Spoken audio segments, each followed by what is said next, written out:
নমস্কার বন্ধুরা, শ্রাবণী রান্নাঘরে আপনাদের সবাইকে স্বাগত জানিয়ে আমি আবারও একটা রান্নার ভিডিও নিয়ে আপনাদের সামনে চলে এসেছি। আজকের আমি আপনাদের করে দেখাবো সাবুর পায়েস। যে কোনো উপোসের দিন এইভাবে যদি সাবুর পায়েস করেন তাহলে ভীষণ ভালো খেতে হয়। তাহলে চলুন এই সাবুর পায়েস আমি কিভাবে বানাবো সেটা আপনারা একবার দেখে নিন। সাবুর পায়েস বানানোর জন্য এখানে আমি বড় দানার সাবু নিয়েছি। আর এই বড় দানার সাবুটা আমি প্রথমে 2 ঘন্টার মতো ভিজিয়ে রেখেছিলাম। ভিজিয়ে এবারে আমি একটা ছাঁকুনির মধ্যে দিয়ে জল ঝরিয়ে রেখে দিয়েছি, যাতে জলটা খুব ভালোভাবে ঝরে যায়। ঝরে গিয়ে সুন্দর ঝরঝরে হয়ে গেছে, কিন্তু আবার নরমও আছে। এরকমভাবে রেখে দিতে হবে সাবুটাকে। আর অন্যদিকে আমি গ্যাসটা অন করে একটা কড়া বসিয়ে দিয়েছি। এবারে আমি এর মধ্যে দিয়ে দেব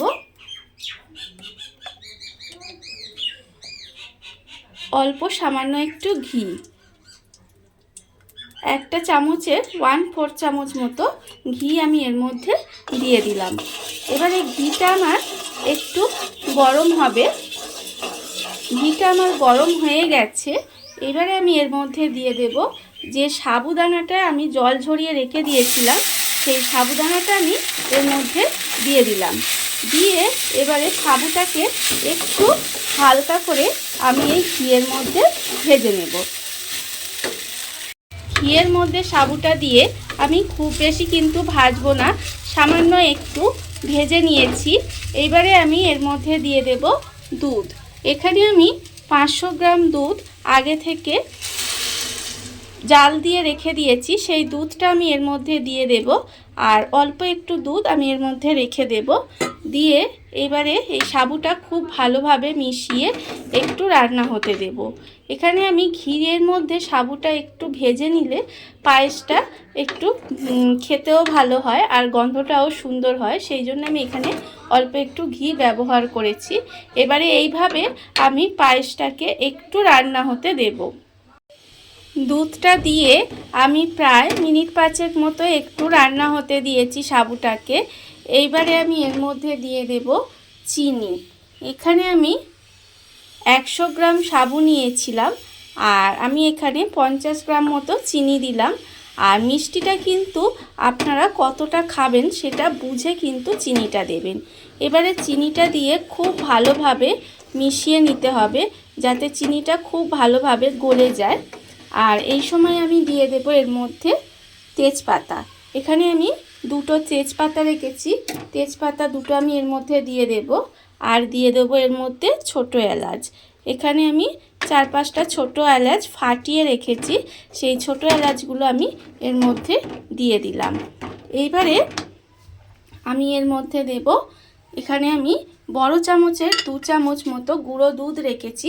সেই গুঁড়ো দুধটার মধ্যে যে একটু দুধ এক্সট্রা রেখে দিয়েছিলাম, সেই দুধটা আমি এর মধ্যে দিয়ে দিলাম।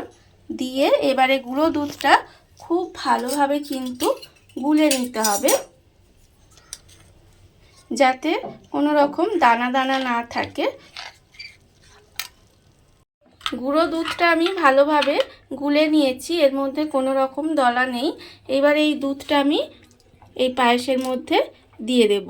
এখানে আমি গুঁড়ো দুধটা পায়েসের মধ্যে ব্যবহার করি, তার কারণ পায়েসের মধ্যে একটু গুঁড়ো দুধ দিলে খেতে কিন্তু ভীষণ সুন্দর হয়, স্বাদটা একটু অন্যরকম হয়ে যায়, সেই জন্য আমি এখানে একটু গুঁড়ো দুধ ব্যবহার করি। পায়েসটা আমার প্রায় হয়েই এসেছে। এইবারে আমি এর মধ্যে দিয়ে দেব একটু কাজু কিশমিশ। এখানে আমি কাজু কিশমিশ রেখে দিয়েছি, এর ওপর থেকে একটু কাজু কিশমিশ ছড়িয়ে দিলাম। কাজু কিশমিশটা এবার খুব ভালোভাবে মিশিয়ে দেব। দেওয়ার পরে দেখুন পায়েসটা কিন্তু আমার রেডি হয়ে গেছে। এবারে আমি গ্যাসটাকে অফ করে দেব।